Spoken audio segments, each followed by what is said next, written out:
30થી 35ની ઉંમર પછી મહિલાઓમાં ઘણી બધી મિનરલ્સ, વિટામિન્સ, આયરન જેવી ડેફિશિયન્સી જોવા મળતી હોય છે. જ્યારે પણ ઘરનું કામ કરીએ ત્યારે કમર દુખે છે, વધારે પડતો થાક લાગે છે, તો આ સ્મૂધી ઇન્સ્ટન્ટલી એનર્જી તો આપશે જ, પણ સાથે વજન ઉતારવામાં પણ ખૂબ જ મદદ કરશે.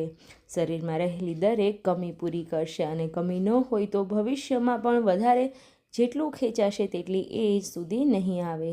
પ્રી ડાયાબિટીક હોય કે ડાયાબિટીસ એકદમ કંટ્રોલમાં રહેતું હોય તો આનો અડધો ગ્લાસ પણ તમે લઈ શકો છો.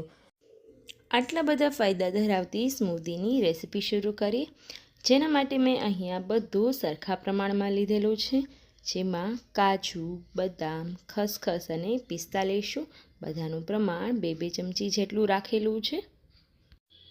ત્યારબાદ 2 મોટી ચમચી જેટલા મગજતરીના બી લઈશું. અહીંયા હું 1 ચમચીથી 1.5 ચમચીની વચ્ચે કિશમિશ લઈશ. તમને ગળ્યું વધારે પસંદ હોય તો 2 ચમચી જેટલી લઈ શકાય.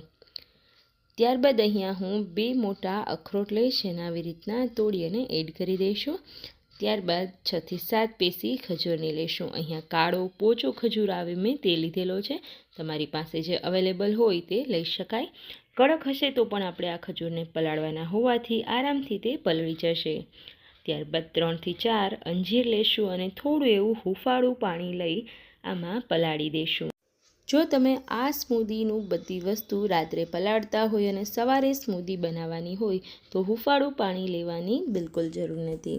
અહીંયા ઓવરનાઇટ મેં સોક કરી લીધેલા છે. બધા ડ્રાયફ્રૂટ અને અંજીર, ખજૂર સરસ રીતે પલળી ગયા છે. તો હવે આપણે તેને ક્રશ કરીશું. ક્રશ કરવામાં આપણે બીજી કઈ વસ્તુઓ ઉમેરશું તે જોઈએ. અહીંયા આ સ્મૂધી હું 4 ગ્લાસ જેટલી બને તેવી રીતે કરું છું. તમે તમારા પોર્શન અકોર્ડિંગ ચેન્જીસ કરી શકો છો. જેમાં મેં અડધું એપલ અને અડધું બનાના લીધેલા છે. ત્યારબાદ 2 ગ્લાસ જેટલું ગાયનું દૂધ લીધેલું છે. તમે રેગ્યુલર કોઈ પણ મિલ્કનો ઉપયોગ કરી શકો છો. હવે મિક્સર જારમાં એડ કરી અને સારી રીતે ક્રશ કરી લઈએ. તો ના ગોળ, ખાંડ કે મધ કોઈ પણની જરૂર પડ્યા વગર જ આટલી ટેસ્ટી, હેલ્ધી અને મિનરલ્સ, વિટામિન્સથી ભરપૂર એવી આપણી સ્મૂધી તૈયાર છે. હું અત્યારે સ્મૂધી એટલે ગાળું છું કારણ કે મારા ઘરમાં બાળકો છે જેને આવી રીતનું ગાળેલું જ પસંદ આવે છે. જો તમે વડીલો માટે કે એક જ સરખી એજના લોકો માટે બનાવતા હોય તો અહીંયા ગાળવાની બિલકુલ જરૂર નથી. એકદમ ઘાટો આ પલ્પ ખૂબ જ સરસ લાગે છે.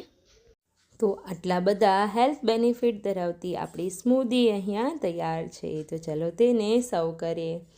આશા છે તમને મારી આ રેસિપીનો વિડીયો સારો લાગ્યો હશે. તો બીજાને શેર કરજો. ચેનલ પર નવા હોય, હજી સુધી સબસ્ક્રાઈબ ના કરી હોય તો ફટાફટથી કરી દેજો. Thank you so much.